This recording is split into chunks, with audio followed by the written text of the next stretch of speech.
Hello everybody, Wilder Ireland here, and this is the first time in the history of this recent channel of mine we're actually in the studio. So I was going to do this in the woods, but I thought it would be just as easy to shoot it inside. So it's a bit like the bird video. I'm going to do a bit on trail cameras, and we're looking at budget, pretty low budget cameras or very low budget cameras. And again, just my experiences with them. I've only been using them since about November or December of last year, and I'm not a techie guy, but I've been very happy with them, and I've got, well, in my opinion, I've got a lot of footage and a lot of species, and there's probably three reasons for that. One, I do have a background in zoology, and I used to do a lot of angling, fishing in the day, and I think it all kind of helps. But the other factor is I found a really, good area, species-rich area, and with a lot of wildlife. And it's not like I'm in the west of Ireland. I'm not in Dublin, but I'm not out in the complete sticks or boonies either. It's quite close to a major town and some suburbs. So it's you never know what's out there. But and of course the other factor would be luck, of course. So what I'm going to now, I am not plugging these cameras. I'm not getting any sponsorship. My channel is too small for sponsorship anyway. But these are just the cameras I picked as a newcomer to trail cameras, just by the normal way of going through reviews. Of course, a lot of reviews are fake or whatever, but just surfing the web or whatever. I am not plugging these particular brands in front of you because there's so many. If you go on Amazon or eBay, most of these cheaper cameras are, of course, Chinese made, and I'm sure a lot of them probably come out of the same few factories. I don't know, but I'm not plugging these brands. The two brands here are Toguard and Campark. And by the way, they're the same company, okay? If you look at their websites, they're identical. And you'll notice the models are very similar. So, they're really all Campark or whatever. But and the first thing I want to say is I don't shoot still images. I don't shoot photos. I only use video. So I'm not commenting on the quality of the photos or whatever, but I do want to draw your attention to, and I know some people out there are, proper photographers, and they'll know more about this than I will. But I'm going to talk about something called a native versus interpolation, I think it's called, or I don't know. But anyway, it seems to be another one of these marketing gimmicks. Look at these here now. This says it has 20 megapixel for the camera, right? 20 megapixel. And this one here is cheap as chips. I think it's 16, okay? But what I found out that these figures don't mean anything. Native is the actual, megapixel, the resolution or whatever.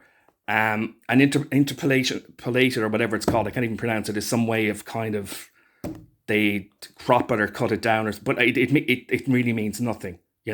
Their latest models are 30 megapixel. They could probably put 150 megapixel on them if they wanted, but but you see that on the box and you go, wow, this must be, and it's so cheap. So it doesn't mean much. The actual native megapixel of these, now I haven't a clue, by the way, but it could be like 8 or something.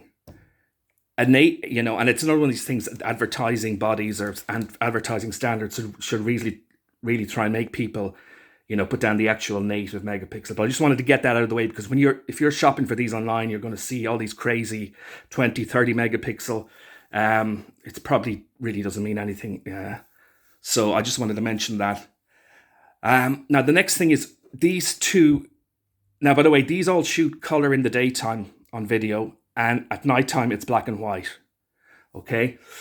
So, and it just does it automatically. You don't adjust anything. If there's enough light, it'll shoot in color. If not, it'll revert to black and white. It's as simple as that. Now, there's different types of these LED infrared cameras. There's no glow, which is what it says. When you look, this is where, okay, that's your lens, okay, and these are your sensors. They're like motion detectors in, a house, burglary, whatever, alarm system, the same thing. But anyway, so this lights up at night, okay? So if you look into this, I'm not going to do it here, but when it's filming at night, you will see red, there's how many on this? I don't know, 26, 36 or something, the little LEDs. On a no glow, it's not meant to be visible to the human eye, okay? So this one is sold as, here's more nonsense. Where is it? Sorry. Oh no, I'm wrong. Yeah, no, it says ultra low glow. I thought it said no glow. Yeah. Okay, so it's sold as ultra low glow. So when you look at this, the LEDs are really faint, okay? Now the camera I mainly use now, I have it out in the field, but it's this particular one here. And this one is just called, doesn't say what it is, but this one is called low glow. Now, there is a difference between the two of these in that the LED lights on this model are brighter, and on this ultra low, as they call it, I'm not sure if that's a real thing, but anyway, they're fainter. But on some of the websites, and I think they might even be the manufacturer ones, and that's why I bought this, it says no glow, but it's not, okay? You can see the LED lights, but they're fainter on this one. And I bought it just to see if it would make a difference, would the wildlife notice it as much? I found it makes no difference, but that's because it's not no glow. I don't know if no glow would make a difference. But another thing to remember is these cameras make sound. You'll sometimes notice on my videos, if it's quiet, you'll hear a click or whatever, clicking noise. So I wonder, even if you had a no glow, would the animals still hear it? I don't know. But what I've come to decide myself for my own purposes is I'm just going to use the brighter ones, because you will get clearer night images. Now that's stated. It's not a secret or anything. With a low glow or regular glow, where you can see the lights. Whereas if you go to a no glow, you will lose some of the resolution. So your night footage won't be quite as clear. But I have found that it makes no difference. I've noticed the animals notice both, okay? But as I said, I don't have a real no glow. But for me, I'm going to, from now on, just stick with this. I'd use these as backups, but just stick with this camera because the footage is better. I'll put a link to a video I did where I had, I think, badger and pine marten, and one was shot with the very low glow and the other with the regular glow, and you can actually see the difference in the video rather than me. It's probably the best way to address it. Now, this is the first one I bought. These are really cheap, right? Sorry, I didn't tell you. You can get these. Both of these are identical except for the LED. But this one takes 128 gigabyte SD card. This one only takes 32. But in reality, unless you're leaving it out for ages, 32 is fine. Now this one is about, I think, 40 sterling, but you probably get it for cheaper. These guys are going for between 50 and 70, okay? They're more expensive on Amazon. Of course, if you're in Ireland, I wouldn't order off Amazon UK anymore. Order off the German website because of all the Brexit and customs, the risk of extra charges. But on eBay, you'll get them cheaper. And there's a seller on eBay, and I assume it's a manufacturer. Now, it mightn't be, but it's called Toguard something or other. But as I said, I'm not plugging these particular cameras. These are the ones I bought. There's loads out there, and they're probably fairly similar. But I think these would be one of the more well-known of the cheaper brands. But this is the one I started out with, and I was pretty pleased with it. This one you can get, I probably already said, for about 40. But one big difference with this one is the video is in AVI, whereas these are MP4. And I'm not a techie guy, but what it means is if you shoot on this one and you want to send these anywhere or put them on YouTube or whatever, or WhatsApp them to your buddies. I love boring my buddies with these. I don't think they open them anymore, any of my videos. But anyway, that's a bit irrelevant, but I just, in case they watch it on the off chance, I just wanted to get that in.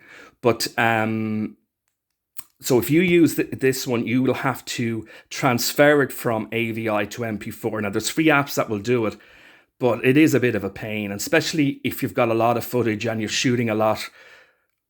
I would say, if you just want a basic camera for some reason, even if you think there's something in the attic or something, you might have vermin or something, it's a one-off, but, this one is fine. But if you're going to be using it a lot, I would pay the extra to get something that shoots on MP4.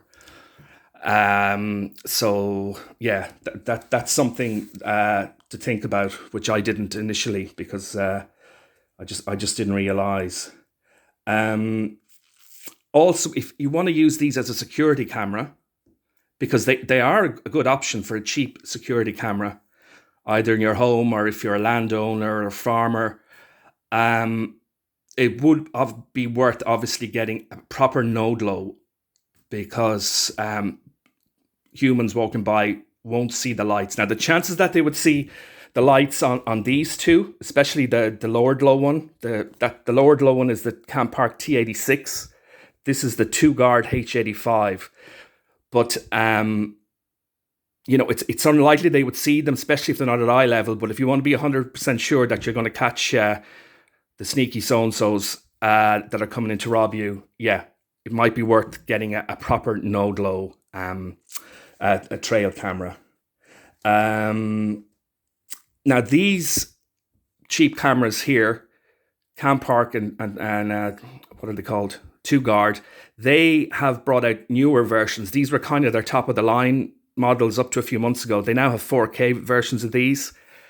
Now, whether it's true 4K or not, maybe it is. I don't know. It probably is, actually. I don't think they could get away with that, but who knows? But and these all, I just want to say, this cheap one here even shoots in HD in 1080. These ones shoot slightly higher, but it's not 4K. I think it's 1286, I think, okay? But one disadvantage in going for 4K, and the 4K models aren't that much more expensive. They're 20 or 30 sterling more, is it's going to use a lot of space. That's something you need to think about. It's if you're putting it on your phone or computer or wherever you're going to store it, you might have external hard drives or whatever, but 4K is going to take up a lot of space, so that's something to think about. If you're putting up on YouTube, I think they only show it at 1080 anyway, so 1080 is pretty good. But if you want the option of 4K, you want to use 4K some of the time, well, I think at the Campark one, I think it's called the T100. I don't know what the Toguard one is. But but that's the way they're going. They keep improving them all the time. And another one then, sort of the top brands would be brands like Browning and Bushnell. They've been making cameras for years, but they're much more expensive. But their stats are probably legit though. If they say it's 20 or 30 megapixel, well, I would like to think that it is. I don't know that for sure. They have one called a Recon Force 4K Edge. I'm just putting this in here, so Browning, you can just send me one, and I'll do a review on it. But so I'm really happy with these cameras, to be honest, for my purposes. Now, I can't compare them to the top brand, the Brownings or the Bushnells, because I've never had one. But the great thing, of course, about having a cheap camera is if it does get stolen or damaged, an animal could damage it, it's unlikely, but if that big old badger boar I film, if he sat up against it, I can tell you he'd probably trash it. But you're not going to be crying over it. Like that Browning one I mentioned is 200 or 300 sterling. I did another video, I'll put a link down below, where I discuss security options. But but if you're in the middle of nowhere, you're probably safe just just don't worry about it. But if there's somewhere where there's going to be passerbys and you're worried about an opportunist seeing it, and just taking it, you can look at that video. There's a couple of cheap locks you can use. They're just deterrents, but they'll just stop somebody walking by taking it. So yeah, I would recommend these type of cameras. Not necessarily this brand, as I said. You can do your own research. There's other brands out there. I think Ape Man is one, and I can't remember. But if you go onto Amazon or eBay, you'll see a lot of them. And if you want detailed operational instructions on these, I'm not going to go through that because there's so many on YouTube. Now, I'm sure some of these guys are getting these cameras for free. I don't know how valid their reviews are, but they will show you how to operate them step by step. So this one is the Campark, what is it, T86, and that's the lowest low LED, but poor quality video at night. Okay, and this one is the Toguard H85, which has a stronger LED and better quality night video. This one can take higher capacity SD card. It can go to 128. This will take 32, but it's fine. It's fine. And I'm preferring this, as I said, because I just get better footage, and I find the animals seem to notice the LEDs anyway. But as I said, I'm not using a fully no glow, and even the pine marten, which I thought would be very cagey. The first night I got him on camera, he was very cagey, and he stood up like a meerkat on his two legs. But he comes along and he sniffs it now. The badgers were up investigating it straight away, and one of them even clawed it. And even the deer, who are just scared of their own shadow, and their behavior varies. But in some videos, you'll see them coming up to sniff it. They don't quite get up there, and I don't know if that's because they don't have the guts or whether the film stopped. But the wariest animal I have found, funnily enough, because they're so accustomed to humans, but I'm dealing with rural foxes, not urban foxes. Foxes seem to be the wariest around it.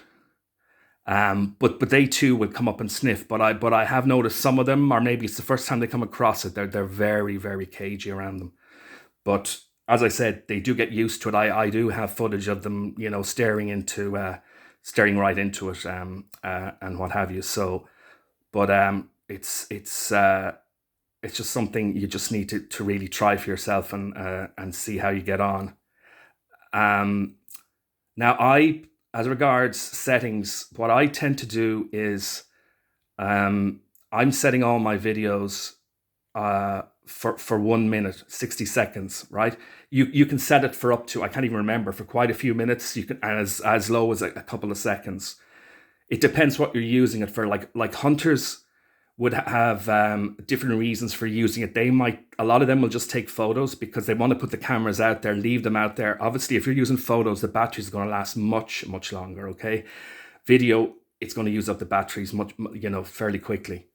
And I find 1 minute is good. If I do shorter, because I want to get, animal behavior, I want to kind of enjoy the footage. So if you use it short, you're going to miss stuff. If you use it much longer, it's more likely if an animal just kind of walks by, you're going to have all this empty footage, but you can obviously edit it. But I also find downloading it can take quite long. These ones you can download onto your phone. They're called Wi-Fi, but they're not Wi-Fi. There you go, Wi-Fi connection, which is true, Wi-Fi connection. But they don't hook up to your Wi-Fi at home. What it does, it's more like a Bluetooth type deal. So you set up, you go into your phone, you go into your Bluetooth, and then the camera has some sort of a local Wi-Fi. You can download your photos. It's great if I sometimes have my cameras, I don't put them up high in the trees, but it would be another situation where it would be handy. But I sometimes have them right in undergrowth or whatever. And, I only have to go in to set it up and change the batteries. I can download to my phone, but it is very slow, okay? But it's an option that's there. You could use this. I have one out on the bird feeder. And if I wanted to, I could just, you can also turn it on and off from your phone. Now you have to log in, which takes a while. But I've sometimes done that. The other option is, as I said, you could be a while downloading these. So your other option is to buy 2 SD cards and just swap them over. Put a new one in when you're checking the camera, take the old one back, and then put it into your computer or whatever. I don't have a working laptop at the moment, so I'm going to set up a Patreon for that. And if Browning could send me the camera to review as well, it'll all be worthwhile. Jesting, of course. But so I do use the phone to download the images, but I would sometimes have a lot of images.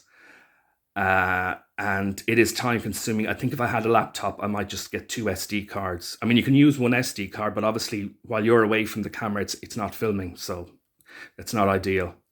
So I find 1 minute video is pretty good for me. Now there's also settings for the strength of the LEDs here. On these particular cameras, it's economy, which is a low setting. I have tried that, especially for close-ups where like I'm right up, against the Badger set entrance, because they get a bit washed out and white. That may be because these cameras are cheap, or maybe all cameras do it. I can't comment, but so I lower the strength. But I've settled on using the stronger setting now for everything pretty much. There's 3 settings in this: economy, then there's auto, and then there's, I forget what it's called, super fine, I think it's called, which is the strongest. I usually have it on super fine. I found out auto. I thought auto was like an in-between setting, but I think all it means is it's on the top setting, the super fine, but as the the batteries drain, it'll revert then to the economy setting. So before we go, I want to talk about batteries. These run on alkaline batteries. There's no issue with that. And if you're not using them for video and you're not using them in very cold weather, you're not using them a lot, alkaline are fine. I'm using alkaline at the moment, but when I'm a bit flush, I will put in lithium batteries. Energizer are the main brand. Energizer lithium AA batteries. Sorry, these run on 8 AA batteries. You can actually run it on 4, but it's not going to last very long. This little guy runs on 4 actually, so that's one advantage in going with that camera. But the lithium batteries last much longer. They're far more expensive, but they're better value in the long run if you splash out on them. And also alkaline, if it goes below 0, they can give issues. They can malfunction, and sometimes people end up blaming the cameras. But lithium batteries are the way to go. You can't use rechargeable in these batteries. Now, some people do and get away with it, but they're not set up for it. It can cause issues. There's also an option if you had this at home or whatever, if you were using it for security or on a bird feeder, you can plug it in. You have to buy the adapter, but you can run it off mains electricity. So, but anyway, that's pretty much it. I'm going to leave it at that. I got a new species this week, got mink. I might do a video on invasive species because there's been a few comments on the mink when I put it up. And the bird feeder out there there are so many birds now, and loads of goldfinches and greenfinches now. I had the red poll once. I haven't seen him since, but yeah, it's amazing when you put the right feed out how it can completely change the species that'll come in. I honestly thought there was only sparrows and starlings and the very odd blue and grey tit in the area. I just thought they just weren't here. And my yard is a little yard with no vegetation and that, right in the middle of a village. So I just thought, if I had a bigger garden. But the minute I put those sunflower hearts in the feeder, it is just hordes of the more colourful species. Now I feed all species. I even throw out food for the starlings. But so if you do have bird feeders, now there's guys out there know far more about this than I do, but and you're not getting the more colourful species, you might want to try the sunflower hearts. Obviously, if there's none in your area, you're not going to attract them, but I would say it's definitely worth a try. And as I said, the Niger seed, all the books will tell you Niger seed will bring in goldfinches. I mean, I've Niger seed feeder out there, and right beside the sunflower heart, and they hardly touch it. They just prefer to fight constantly for access to the sunflower feeder.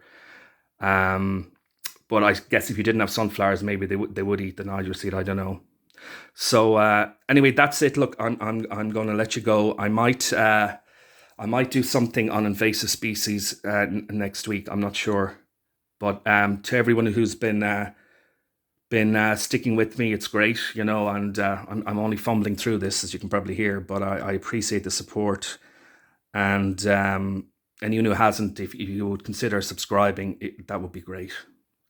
Okay, happy Easter, everyone. Take care.